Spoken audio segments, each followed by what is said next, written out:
Hai guys, kembali lagi bersama Mimin di channel Ankun. Fans pemburu iblis silahkan merapat, karena di video kali ini kita akan membahas lanjutan cerita Kimetsu no Yaiba setelah Genya yang berusaha menelan potongan pedang milik Kokushibo demi mendapatkan kekuatan dari iblis tersebut.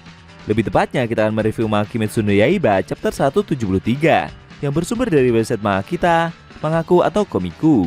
Buat kalian yang belum lihat review chapter sebelumnya bisa klik link di deskripsi, atau bisa juga klik link di pojokan atas video ini ya. Dan buat kamu yang cuma ngikutin animenya atau tidak mau kena spoiler, Enkun sarankan mending stop videonya aja dari sekarang. Nah, di chapter 173 ini, para pilar saling bekerja sama demi menyudutkan Kokushibo. Penasaran? Oke, langsung aja kita bahas. Let's go!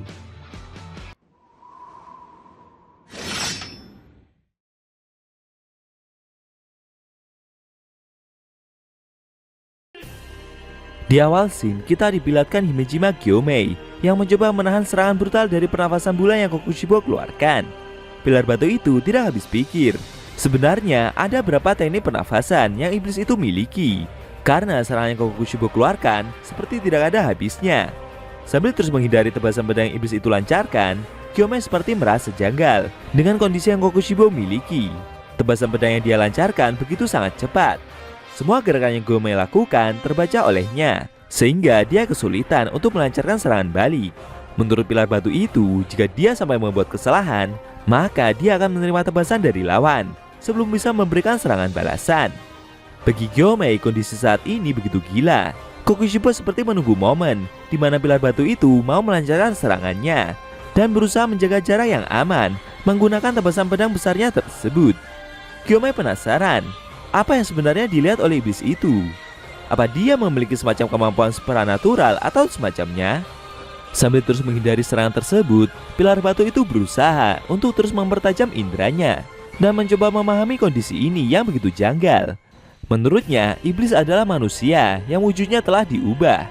Semua yang bisa dilakukan oleh para iblis juga bisa dilakukan oleh manusia. Dengan teknik pernafasan, manusia akan mampu memiliki kekuatan yang setara dengan para iblis. Mata buta yang Gyomei miliki tersebut bisa melihat wujud sebenarnya dari seseorang.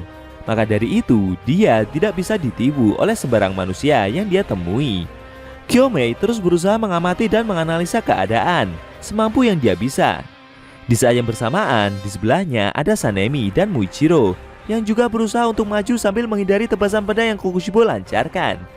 Tidak lama kemudian, Gyomei memusatkan pandangannya ke arah Kokushibo dan dia pun terkejut. Ternyata pilar batu itu telah masuk ke dunia tembus pandang dan melihat kondisi tubuh dari iblis bulan atas tersebut. Gyomei yang melihat hal itu merasa bingung. Kenapa dia bisa melihat denyut nadi dari Kokushibo? Kenapa dia bisa melihat gambaran sejelas itu? Dan akhirnya pilar batu tersebut memahami kemampuan baru yang dia dapatkan. Di sisi sebelahnya ada Muichiro yang juga berusaha menghindari serangan yang iblis itu lancarkan. Dia berencana untuk masuk ke dalam jarak serangan, meskipun itu hanya sebentar. Menurutnya, jika dia bisa menghentikan gerakan yang Kokushibo lakukan, atau jika dia bisa memperlambat iblis tersebut selama beberapa detik saja, maka Gyomei dan Sanemi akan dapat kesempatan untuk memenggal kepala Kokushibo. Muichiro sangat yakin dengan kemungkinan itu. Semakin lama, pilar angin tersebut semakin berkeringat. Pendarahan di tangan kirinya yang terpotong itu juga semakin parah. Menurut Muichiro, kondisi fisiknya sudah semakin berada di ambang batas, dan dia harus melakukan sesuatu yang berguna untuk yang lain. Gyomei yang melihat gerakan yang pilar batu itu lakukan menyadari dengan apa yang Muichiro perbuat. Dia segera memanggil Sanemi untuk merespon usaha dari pilar kabut tersebut. Secara tak terduga dari titik yang berbeda, ketiga pilar itu bergerak maju secara bersamaan dan mencoba menyudutkan Kokushibo. Muichiro yang melihat kedua rekannya juga bergerak maju terkejut. Dia tidak menyangka kalau kedua pilar itu akan memahami niat yang akan dia lakukan. Kokushibo yang melihat aksi tersebut berkata dalam hati, menurutnya ketiga pendengar pedang ini tidak punya pilihan lain selain maju secara bersamaan. Tapi dia juga merasa yakin kalau pedang besarnya akan dapat memotong dan memisahkan mereka semua dalam sekali serang. Lalu Kokushibo melancarkan tebasan pernafasan bulan jurus ke-14 dan menebas secara membabi buta. Dengan sekuat tenaga, Muichiro memaksakan dirinya untuk terus maju dan menerobos tebasan yang iblis itu lancarkan. Di sisi lain, Sanemi yang melihat serangan itu berusaha untuk menghindar sebisa mungkin. Dalam hatinya, pilar angin tersebut merasa jika serangan ini pastinya memiliki suatu celah. Sedangkan Gyomai yang berada di sebelah mencoba untuk menggerakkan rantai bola besinya. Dan secara mengejutkan, gerakan dari iblis itu tiba-tiba seperti sedikit tertahan. Ternyata tangan kanan dari Kokushibo telah terkena lemparan dari manik doa yang tadi Gyomai lemparkan, tepatnya saat dia menggerakkan rantainya. Iblis itu terkejut. Dia penasaran, sejak kapan pilar batu tersebut sempat melemparkan bola maniknya itu, dan bagaimana mungkin kejadian tersebut bisa lepas dari pandangannya. Lalu Sanemi melancarkan tebasan pernafasan anginnya. Dengan sigap, Kokushibo segera melompat untuk menghindar. Namun secara tak terduga, tangan kanan dari iblis itu malah terkena serangan bola besi yang Gyomai lemparkan. Kokushibo yang terluka itu menganalisa. Dia mulai menyadari jika Gyomai sepertinya telah memiliki kemampuan tembus pandang.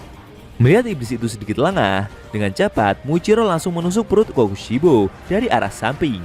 Pilar kabut tersebut sudah terluka sangat parah, dan dia bahkan sampai mengorbankan kaki kanannya demi untuk menerobos pertahanan yang iblis itu miliki.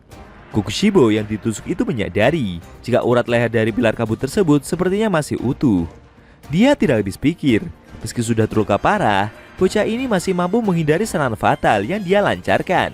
Walaupun sebelumnya juga, dia sudah diperlambat dengan lemparan tasbih milik Gyomai dan ditusuk oleh keturunannya sendiri. Bukan berarti Kokushibo akan dapat dikalahkan begitu saja.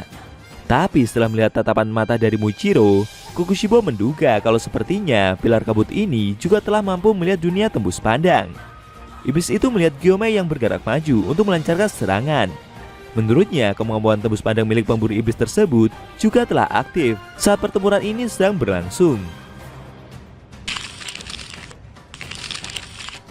Ditambah lagi, Gyomai bisa mengelabui pandangan dari Kokushibo. Dia bisa memanipulasi aliran darah dan mengganggu serangan yang iblis itu lancarkan.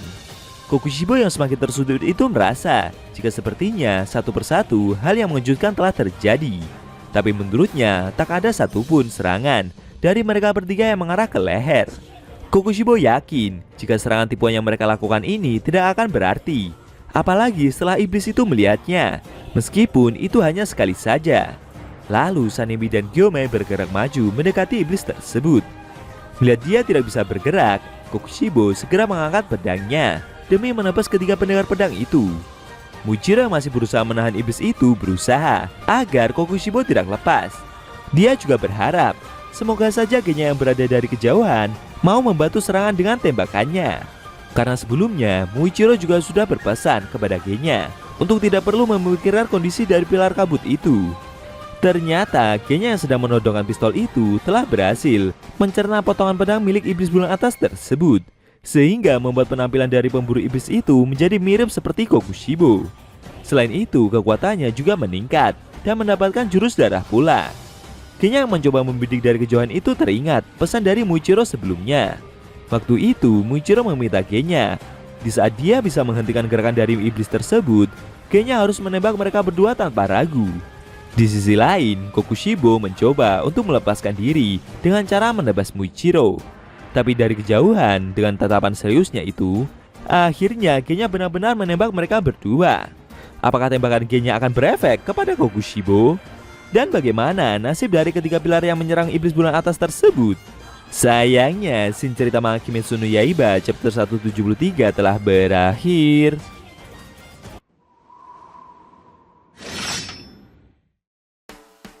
Nah, itu tadi review manga Kimetsu no Yaiba chapter 173 yang intinya memperlihatkan Genya yang mencoba menembak Kokushibo dari kejauhan, yang saat itu gerakannya telah terkunci oleh tusukan pedang yang Muichiro lancarkan.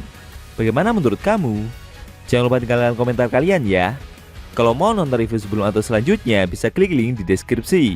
Linknya udah Mimin taruh di sana kok. Buat kalian yang punya Instagram atau TikTok, jangan lupa follow sama Mimin juga ya guys. Tekan like kalau suka sama video ini dan dislike kalau nggak suka. Jika ada kata-kata dari Enku yang kurang pas, Enku mohon maaf. Dan sampai bertemu di video review manga Kimetsu no Yaiba selanjutnya.